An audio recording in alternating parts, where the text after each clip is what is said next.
What's going on, everybody? It's Dot Bets. We're checking back in. We got our On the Dot PGA live stream coming at you guys here for the Houston Open, as always, with my main man, Bet with the Boys, Golf, a.k.a. Teaser Nation. How are we feeling, buddy? Yeah, pretty good. We're being consistent this year. Not the greatest tournament, but we're back for another week. We're going to try to hit all the tournaments this year. But last week, another brutal loss in the outright column this year. It's just painful as we watch JT now in TGL about to win it all, but he can't win a PGA tournament. So I mean, he was up 3 with 3 to play. I mean, Hovland kind of won it, but he also lost to JT with 2 bogeys on the last 3 holes. So that was a rough outright loss there. 2 years in a row, got the guy in second at the Valspar. But I know we talked about it before the stream. I hit on Shane Lowry top 20, just kind of piggyback off you, just cash cow for Florida swing. I think he's 4 top 20s in a row. I think I was on 3 out of 4 of those. So, and then Billy Horschel, and then we both was riding the Xander over Burns, which was a 2-day hit there. So overall, it wasn't a bad. It just I know you're pissed about Hovland as well, so it kind of sucks for both of us because you've been on him pretty much all year, a week early. So yeah. We were texting all weekend long. I was in a non-betting state, so I couldn't throw out the 3 balls, 2 balls matchups or anything like that. But I did have my outrights and placement cards. That went positive, 1.6 units. Closing in on 20 units for the year so far. I think it's right at like 18 or 19 units. So we've had a very, very profitable year so far with a couple outrights. It's just this one hurt. Obviously for Teaser, he was on JT heavily, and I was a week early on Hovland. He was 80-1 last week, kind of against the grain. I was like, you know what? I don't want to miss it because usually you want to be a week early. Of course, the golden rule is to double up, and that's how I got my Dietrich early this year. He was 80-1 the week before. I said, hey, I really like him again. Let's put him back on the card, and boom, he hits it. Should have done the exact same thing with Victor, but hey, you live and you learn, and just that one stung a little bit. That one stung for sure. But like you said, Lowry, cash cow, top 20. Corey Connors. Hit that for top 20 for me as well. Xander, I thought was right there for my outright for 12-1. I actually like that number a lot for him. Just had a terrible, terrible Saturday. Otherwise, he's probably right there with JT and Victor. So, all right, enough with the rambling from last week, but had to get that out there with the tough luck. But we are on to the Houston Open. Before we get going, appreciate you guys tuning in. Make sure you hit that thumbs up. And if you have not subscribed yet, please subscribe. We are almost at 200 subscribers here on YouTube. Pretty wild. We obviously did not expect to have 200 subscribers, but pretty cool. But yeah, and if you guys have not yet, make sure you guys subscribe to the Sharp Bros Discord. Literally $10. I'm wearing my Cardinals hat. We have MLB opening day on Thursday. We'll be running a promo. I'm sure we will to make sure you guys sign up to one of the best communities in the sports betting industry. So shout out to the Cardinals. They will probably be terrible this year, but I've been spoiled for a very, very long time with how good they've been. Who's your MLB team? The Nationals, right? Yeah, I'm a Nats guy. So I've also been spoiled past, I guess, decade growing up, but now it's kind of the rebuild on the come up. So we'll see a couple more bad years here. Yeah, let us know who your guys' MLB team is for this for your fandom for the MLB. But yeah, we're excited to get going there. Obviously, we have the Masters coming up in a couple weeks, so it is golf's Super Bowl. That's when basically everyone floods to YouTube to figure out who the hell they should play for the Masters. While we've been steady grinding every single week here at the Valspar, the Century Open, all time. We went from Hawaii all the way to now Houston, so we're going. All right. We got a couple comments here. Sharp Bros says, what's up, GOAT? What's going on, buddy? Appreciate you tuning in. We got Brandon here. What's up, guys? Appreciate you tuning in. Jason Day, Scotty, and Rory. Are these three guys top 20 finish potential?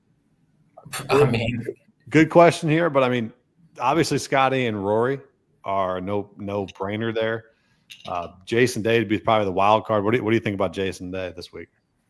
I haven't really looked into him much yet, but I mean, I think he's been playing pretty well last month or two. So based off recent form, I would say pretty solid bet there.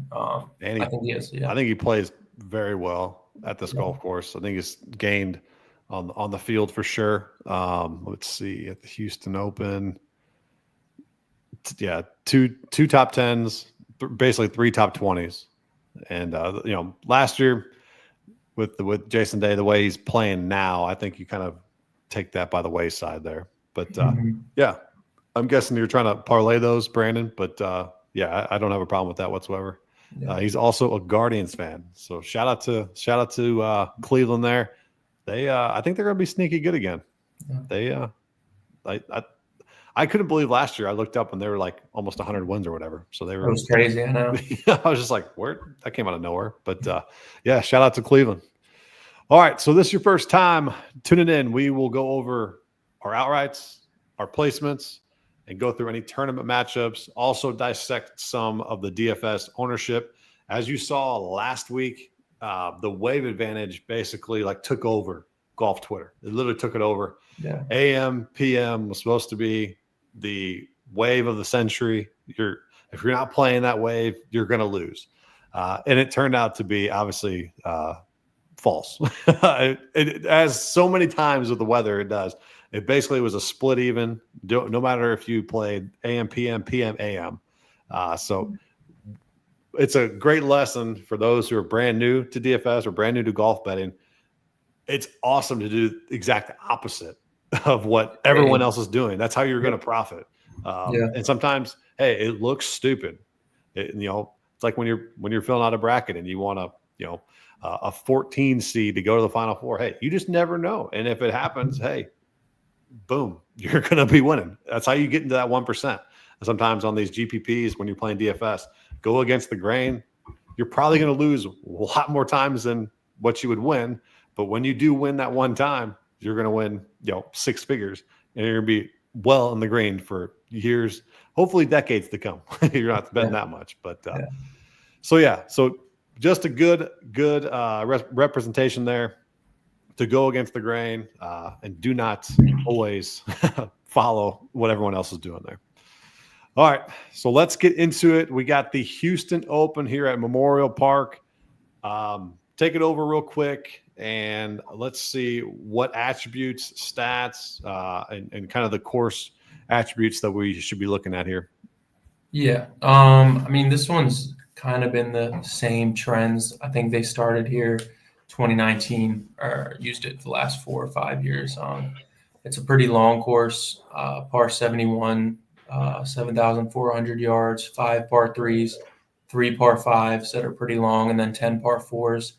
Oversized greens with tight surrounding areas, creative shot making around the green. So you kind of need to know how to scramble around here. Basically rewards skilled all around players with, driving distance. It's going to be the key this week, strong ball striking and reliable short game. Honestly, the past 3 years, I think the winner's been around like 10, 11 under. So this is kind of like a tough course, really, when the winds kind of blow in Texas there. This year they're anticipating wins again, but I don't think there's really a wave. So I think it's going to play pretty tough again. I think it's one of the top 10 and most demanding courses out of the rough. So obviously you hit the fairway as well. Course history, top 10. Finau is going to be one. Probably going to see him a lot from people. Dietrich, Scheffler, Toasty, Aaron Rye, Hughes, Jaeger, who won last year, and then Gracerman. Couple course comps, importance of bogey avoidance. So I think Bay Hill is a good one. Renaissance Club in Florida, PGA National and Quail Hollow have rewarded similar skill sets, guys with good long iron play. So really the key stats I'm looking at is bogey avoidance. The driving distance will be key. Yeah. And then par 5 scoring is another good one. Like we saw at Valspar, I think Hovland and like all the guys up there were really like 6, 7 under on par 5s. You kind of just, on the 3s and 4s, you kind of just hang in there and then you make birdies on the par 5. So that's kind of how the week's going to go. So yeah, I do like the par 3 scoring and like the 200 plus proximity because there are longer par 3s on this course too. So that's where the iron play and the approach play come into it. But this has been a bomber's paradise basically. So that leads me to throw the model up here. And obviously you got Scotty and Rory, top of the model. Bridgman, Siwoo Kim, Smalley is surprising here. Just his recent form hasn't been great after the collapse on a couple of those tournaments. But I think this is Brandon's favorite player, Kitayama, and I kind of like him this week, just because it's a bomber's paradise, and I mean the model's picking up on something here. His strokes gained total is obviously pretty terrible. But you have, his putting, obviously everyone knows his putting's terrible. Everybody knows that. But if you can drive it here, like, par 5 average, top 20 here, I mean, I don't think he's going to end up winning it, but hey, I think a top 20 play for Kitayama is not out of the question, as this is one of the best courses that suit him. It has to be one of the best courses that suit him besides the Mexico Open. That one. Yeah, like it's a tough course, but I knew you would say something. Yeah, he loves them. It's a tough course, but like they don't have any. It's just rough. There's no water. There's no bunkers. I think there's like a few bunkers off the tee where you can hit. So it's really just rough and fairway. But the rough has changed though, because they used to play this in the fall, I believe, right? And then now they play in the spring. It's not as thick. So yeah. I'm thinking if he can't do a top 20 here, I don't know where he's going to do it. And and you're going to get a plus 220 number that I'm seeing, which includes ties. I think that's a play I'm going to probably have, throw a half unit on that for sure. Yeah, I think I like that as well. I mean, I don't know if I'm going to take anyone in the 100s this week for top 20. We'll see. But just like a few guys, I haven't really placed any bets yet, but two guys that I'm thinking of that kind of fit the mold here. I know we saw him at the Mexico Open, which is, I think, another comp course because there's not too much around there, and that's Potgieter, who should have won that, but kind of folded a bit. Yeah, so I'm sure he's going to be popular, isn't he? I've seen a lot of 120 to ones on him. I'm going to go the top 20 route because he's actually only 2% owned in DK. That's surprising. He's 4-1 top 20. I like it because like we saw him at Torrey Pines compete, which is just rough and fairway. We saw him at the Mexico Open compete, which is just you just bomb it down the fairway and just go from there. This is another course where you can do that. So I like him here. Obviously, I don't know if I'm going to take the 120 to 1 to win. I don't think he wins, but that's just one guy. And then another guy who it's just funny because I was on him at the Mexico Open as well, and that's Toasty. Got a 10th to cash the top 10 at the Mexico Open. And this is his year this year. He went cut, 58th cut, 10th, 68th cut. So it's just a guy where like he can compete on like 3 courses all year, and this is one of them. Came in second last year, so he has the course history. I think off the tee he gained about 2 strokes, ball striking 2. So he's another bomber. I think he's like top 5 in driving distance. So he's 6-1 as well. So it could be a nice long shot top 20. So right. All right, so let's go into some outrights here. And you got Scotty at plus 350. Yeah. That's always been a place where I probably don't go. And I probably won't go again. But, this tournament just it fits him perfectly. Him and Rory both. That's why you're seeing plus 350, plus 650. They're in a weak field tournament. They should run away with it. It should be just those two. What do you think there is? Do you think this is the best number you're going to see out of Scotty, and should you take it? And same with Rory. Honestly, I'd probably be more intrigued to take Rory. I still don't think 350 is playable. I really don't. It's tough, but man, it's so hard. Like then he goes out and shoots, 6 under, and then you're at minus 115 or minus 150 or minus 200. That's why I'm just saying, like, I think this might be the best number that you got. So Yeah, I think I agree. I think Rory at 650. I mean, that's okay too. I don't think he's going to win every single tournament, but like, yeah, um, I don't know. I think you got to stay away from him and hope for the best. Like, I do want to see because I want to see Scheffler win the Masters again because I'll probably be on him a lot there. So I do want to see something like maybe a win before that. So this is the last week for him to do that. But yeah. I don't know. I think I would start the card at like the 30 to ones after the two big guns. But Yeah, I mean, he plays this course. Only the person that plays the course better is Tony Finau, which was who I would lean into next. But if you see the course history for Scotty, tied for second, tied for 9, tied for second, 32nd, 28th. I mean, he's there. Obviously, he's going to be there.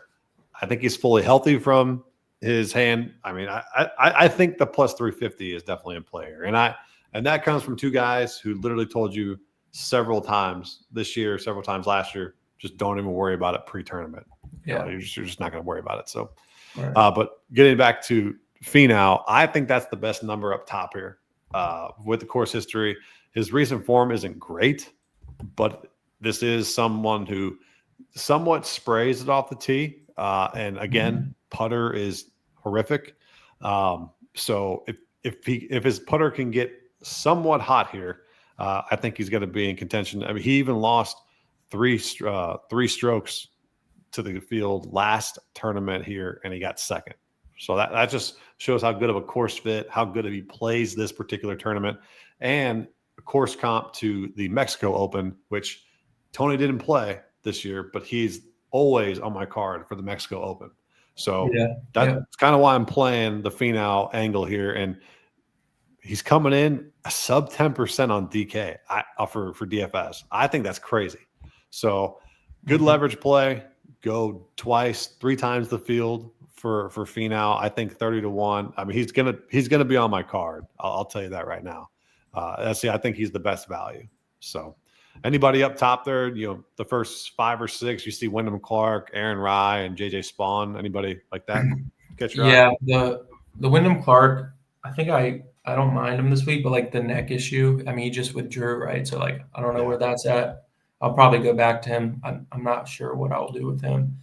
I mean, I kind of intrigued about Minwoo Lee. I just don't think I'm going to take him at 35 to 1, maybe trying to find a matchup or something on him. But honestly, the first guy I'm going to start with, I think he's like 50. He doesn't really rank in the model if you type in Pendrith. Or honestly, that 40 to 1 is a good number with him, but I think I'm just going to start with a Jaeger at 45 as well. But yeah, we can click on this guy, Pendrith, man. He hasn't been playing that great this year, I don't think. But like, he's another guy, par 5 average. He's top 5, stroke gain approach, top 20. Off the tee, he's 1, ball striking 2 his last 36 rounds. So everything checks out. The driving distance is top 10. It's just a matter of, I don't even think he has great, course history here, but he's kind of a perfect fit for this course. I think maybe a placement would be better, but right, yeah. Let's see what he's done here. The Houston, hasn't played great. 66 and 32nd. So I can see more of a top 20 there. I can see more of a top 20. Yeah. But yeah, I think I probably would start the card at Jaeger. I know he won last year, but like 45. Yeah. Yeah. He's another guy that like plays well at certain type of courses. Obviously Mexico Open, he was in the mix. Comp courses, plays well at that, is in the model. So yeah, I think another guy who kind of loves the longer courses and kind of just can hit driver wherever and then go from there. So I'm good with that. I think as you go down the outright, you got Michael Kim, which he's regressed finally from his incredible run, which we both predicted here was going to happen. So I'm glad everyone stayed off that train for the last couple of weeks. You got Day at 35 to 1, I think is intriguing. Davis Thompson at 35 to 1, I think is intriguing because it's another guy that doesn't matter if you spray it off the tee. But he can hit the hell out of the ball. So not a tournament that I probably would take Sungjae in, with approach shots not being essential here. Bridgman at 45 to 1, he pops in the model. Played well too last week. Yeah, he's played well. Strokes gained totally second in the field last several rounds. So, but my guy that I like probably the best in that range, you got Siwoo Kim at 45 to 1. I knew you were going to go there. I was setting it up, Yeah. but I've been on him the last several weeks. He's got, basically 12th, 21st, 24th, 19th, and 38th. It's just a guy that's playing very solid golf. He's gained around the green and approach the 3 of his last 4. So he's striping the ball. Only thing would be, I think, length off the tee would be the main reason why you would get off of him. Mm-hmm. But he does have 2 top 20 finishes, 35th. So a guy that I think can be around there at the end. I think with recent form, getting better throughout the season is someone at 45 to 1 that I like.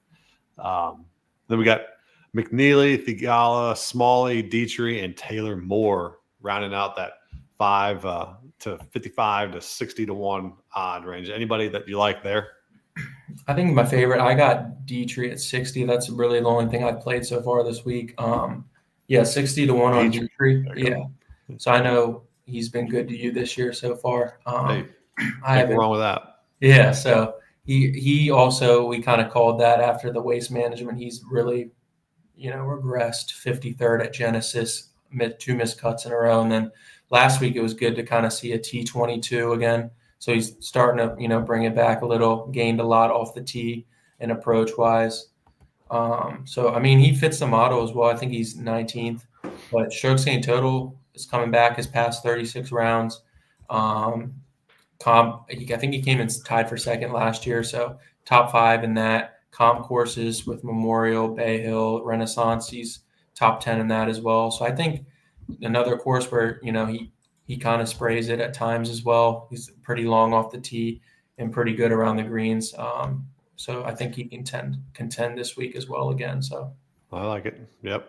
And then you got Greyersman, Mitchell, Highsmith, Kitayama, and the one guy that I'd probably highlight here is Mackenzie Hughes. Is probably the horse history. It's basically it's Finau, Scotty, and then Mackenzie Hughes. So you're probably going to see a lot of cards with Mackenzie because of that. Doesn't have the greatest recent form. I had him last week top 10. He sucked. Yeah, he's had a cut last two of the four, 22nd and a 36th in there. Kind of a sprayer from there, but you can't go against this course history. It's one of those guys that just plays the course pretty well. So I'm thinking more of a top 20 there if I'm going to play Mackenzie. But I also like Jake Knapp. He's just been one of those guys that have kind of stood out to me this year. That's always around. And I don't know if he's played this course at all. I haven't really looked at that, but it's just one of those guys that when I see his name, I'm like, okay, yeah, he's there. He should be around, especially because he can hit the hell out of the ball off the tee. And if his approach there, 75 to 1, not bad. That's a pretty dang good number for someone that has been around and been there on a Sunday throughout the season. So. Any other long shots that you like, 80 to maybe 110 plus that catch your eye? Yeah, we talked about Pot Geeter already. That's 120 to 1. So, that's a pretty good. I don't know if he's ready to win yet, but that's always a good number there. Echevarria has some good recent form. He was there last week a little bit on Sunday. I think in this group, this is a tough group. Maybe Rasmus Højgaard at 90 to 1. Starting to get familiar with his game. I know that he was there at Waste Management. Kind of good in driving distance, top 20. He's never played here, so that's the only thing. He hasn't been that great after Waste Management, but I think with his, driving distance and all that, I think he could kind of be there on the weekend. So I've seen a lot of Davis Riley at 90 to 1. I don't know why everyone loves that guy. I don't get it. Wasn't it last week too? Everybody was on both weeks. He's the most tipped again on golf betting Twitter this week. So I'm not quite sure, but. And what is this DFS? He's at 7%. So I don't know. It doesn't make sense to me. I don't get it. But my 2 probably favorite long shots, Mac Meisner and Joel Damon. And Damon, 120 to 1. Is he going to win? Highly unlikely, but throw some pizza money at it and see. Obviously, he plays the course pretty well. I'd say he's top 10 in course history. 2 top 10s out of the last 3 times he's played. So one guy, and he's coming off a cut at the Valspar, but before that, a 6th, 9th, 32nd, 54th. I mean, he's been there. It's just one of those guys that you always, for me, I remember Full Swing and like how he just like kind of goes about his business a different way, and just not someone that I think is too serious about it. But he's pretty damn good at golf for not really giving 2 shits about it. Yeah. All right, so we talked about some placements here. I think Finau plus 130 is a great one too, but I'm probably going to lean to his outright over that. You talked about Minwoo Lee plus 140, Jason Day plus 150. We talked about earlier. Siwoo Kim plus 160 probably will be on my card. Just these guys. Anybody popping out to you on your top 20s? Probably. It's tough to take Minwoo at that number. I don't know if I'm going to do anyone in that range. If I start, I would start with Jaeger at 170, but I'll probably start at Dietrich at 2 to 1. Talked about Toasty and Potgieter for a couple of long shots there. A couple other guys in that range. I would say, I think Finau would be the best one in that plus 100 range. I would feel the most comfortable with him. Obviously, you're not going to take Riot plus 115, but I think I had a lock. I think I have a lock for placement. Yeah, it's Scotty at minus 500. Yeah, that'll do. Oh my goodness, minus 500. Ridiculous. That's a stupid number. That's just incredibly stupid. Like, why even put it up there? No one's going to take it. Like, no. All right, so we cashed on our tournament matchup. We doubled up. We went Xander over Burns last week, and that started off a little scary because Burns went like -2 in the first 3 holes or whatever, and we're like, oh boy, here goes Sam Burns. The course history GOAT. He's just gonna absolutely tear it apart, and then it just went south from there. Ended up missing the cut. Xander makes the cut. Obviously had a terrible Saturday, but we cashed that with ease. That's the beauty of tournament matchups. Sometimes you only have to sweat 2 rounds, and you get paid, and we move on. So my record went to 4-3. So we went Xander over Burns last week, 4-3, and we got teaser Xander over Burns 5-2-1. He does have one more bet than mine because Jason Day screwed mine over at 1 week with the withdrawal basically like 5 minutes before. So that was fun. But so profitable. Once again, let's end the show with our tournament matchup of the week. Have you looked at or you got anyone that you're eyeing up? Yeah, I do have one. We can maybe count this as an underdog, even though it's minus, but I don't know. It has to be based off the recent form. This guy doesn't really play well here. They have Finau at -110 over JJ Spawn. I'm going to take that all day of the week. I'm taking Tony Finau there at -110. Spawn shouldn't be -115 there. I think it's just based off what happened at the Players. So can Spawn rebound from that? That's the big question there. He could be, just mentally in the dumps. He just goes down the stretch. And Finau, course history, probably best in the field. Not great reason for him, but hey, I like that a lot. Always got to take that number. Yeah, I'm probably going to go against one of the guys that you talked about earlier. Actually, this doesn't make any sense. I know which one you're going to. Yeah. But are you talking about the Siwoo Kim one? But basically, it'd be Siwoo Kim. You cut out. Sorry, the Siwoo Kim one. Say that again. Yeah. Oh yeah, Siwoo over Pendrith. Okay, so let's go with that. I knew that. Siwoo Kim -120 over Pendrith. A little bit of juice. The other one that didn't make any sense to me was Jason Day being kind of a dog against Davis Thompson. But like I said before, I think Thompson's kind of a dark horse on this one, where I mean, I don't know what he rates in the. He's coming in at 12%, so maybe not too much of a dark horse. But I just know he sprays, or he doesn't spray it. He hits the living hell out of it off the tee, and if his approach is on, I think we're good to go for Davis Thompson. So that's my only concern with that one. But that one didn't make too much sense. So the other one that I liked was Jaeger over Bridgman -115. Yeah. So I like that as well. I just didn't. I think I used Diego already this year. So and then Harris English being even with Mackenzie Hughes is kind of a oddball there. I like Harris English, but I like him at tougher courses than this. So that's another one that you could play. So there's a couple good ones like a Napa dog to Kitayama. You got. But that makes me more intrigued to take Kitayama because a tournament matchup that he's heavily favored over Nap -125. I think that's pretty significant. So sometimes those matchups can kind of tell you, mostly how certain bettors, some sharp, heavy bettors are moving those lines in those particular ways. So I kind of like to use those tournament matchups sometimes with your DFS lineups, outrights, top 20s, and they think he's going to be around. So just a different way to go about it with the golf odds, with the matchups compared to the whole tournament, all that stuff. So all right, well, that does it here for the Houston Open stream. We will have our full cards out Wednesday evening. We got teaser in the Bet with the Boys Discord. Make sure you guys hop on there for all of his VIP plays.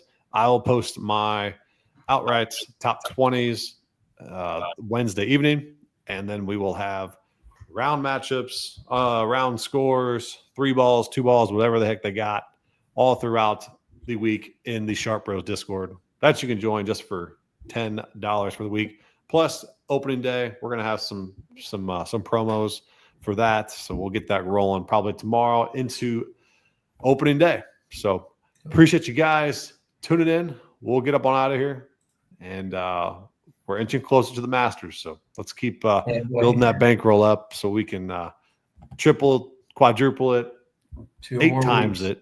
At the Masters. So appreciate you guys tuning in. We'll see you guys next week.